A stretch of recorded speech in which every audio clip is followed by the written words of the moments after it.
எங்கள் பேர் ஸ்னேகா, வயசு 32, வயது 153 சென்டிமீட்டர், ராசி துலாம், நட்சத்திரம் கிருத்திகை 3ஆம் பதம் சொல்லியிருக்காங்க. சாதி 1 இல்லை மலையாள சமூகத்தை சேர்ந்தவங்க, அரசாங்க வேலை இருக்காங்க. சம்பளம் மாதம் 24,000 வாங்கிட்டு இருக்காங்களாம். கூட பிறந்த சகோதரர்கள் 2 பேர், சகோதரி யாரும் கிடையாது. திண்டுக்கல் மாவட்டத்தை சேர்ந்தவங்க. இந்த பின்னாடி வரம் பிடிச்சிருக்கு அப்படின்னா உங்கள் விருப்பத்தை கமெண்ட்ல சொல்லிடுங்க.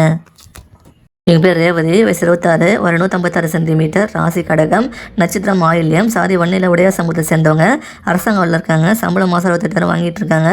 கூட பிறந்த சகோதரர் 2 பேர், சகோதரி யாரும் கிடையாது. விருதுநகர் மாவட்டத்தை சேர்ந்தவங்க. இந்த பின்னாடி வரம் பிடிச்சிருக்கு அப்படின்னா உங்கள் விருப்பத்தை கமெண்ட்ல சொல்லிவிடுங்க. எங்கள் பேர் பிந்து, வயசு 30, வயது 160 சென்டிமீட்டர், ராசி துலாம், நட்சத்திரம் சித்திரை 3ஆம் பதம் சொல்லியிருக்காங்க. சாதி ரெட்டியார் சமூகத்தை சேர்ந்தவங்க. தனியார் கம்பெனியில் வேலை பார்க்குறாங்க. சம்பளம் மாதம் 34,000 வாங்கிட்டு இருக்காங்க. கூட பிறந்த சகோதரர் 2 பேர், சகோதரிகள் 2 பேர், திருநெல்வேலி மாவட்டத்தை சேர்ந்தவங்க. இந்த பின்னாடி வரம் பிடிச்சிருக்கு அப்படின்னா உங்கள் விருப்பத்தை கமெண்ட்ல சொல்லிடுங்க. எங்கள் பேர் இந்திரா, வயசு 35, வயது 155 சென்டிமீட்டர், ராசி தனுசு, நட்சத்திரம் போராடம், சாதி 1 மனவரையர் சமூகத்தை சேர்ந்தவங்க, அரசாங்க வேலை இருக்காங்க. சம்பளம் மாதம் 1 லட்ச ரூபாய்க்கு மேலே சம்பாதிச்சிட்டு இருக்காங்களா. கூட பிறந்த சகோதரி யாரும் கிடையாது. சகோதரிகள் ஒருத்தங்க இருக்காங்க. கன்னியாகுமரி மாவட்டத்தை சேர்ந்தவங்க. இந்த பின்னாடி வரம் பிடிச்சிருக்கு அப்படின்னா உங்கள் விருப்பத்தை கமெண்ட்ல சொல்லிடுங்க. எங்கள் பேர் அம்பிகா, வயசு 28, ஒரு 161 சென்டிமீட்டர், ராசி கம்பம், நட்சத்திரம் சதயம், சாதி 1 காடவராய சமூகத்தை சேர்ந்தவங்க. தனியார் கம்பெனியில் வேலை பார்க்குறாங்க. சம்பளம் மாதம் 60,000 வாங்கிட்டு இருக்காங்க.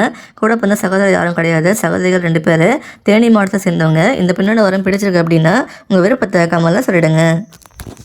எங்கள் பேர் எழிலரசி, வயசு 37, ஒரு 168 சென்டிமீட்டர், ராசி விருச்சிகம், நட்சத்திரம் கேட்டை, சாதி 1 பழைய சமூகத்தை சேர்ந்தவங்க, அரசாங்க வேலை இருக்காங்க. சம்பளம் மாதம் 53,000 வாங்கிட்டு இருக்காங்களா.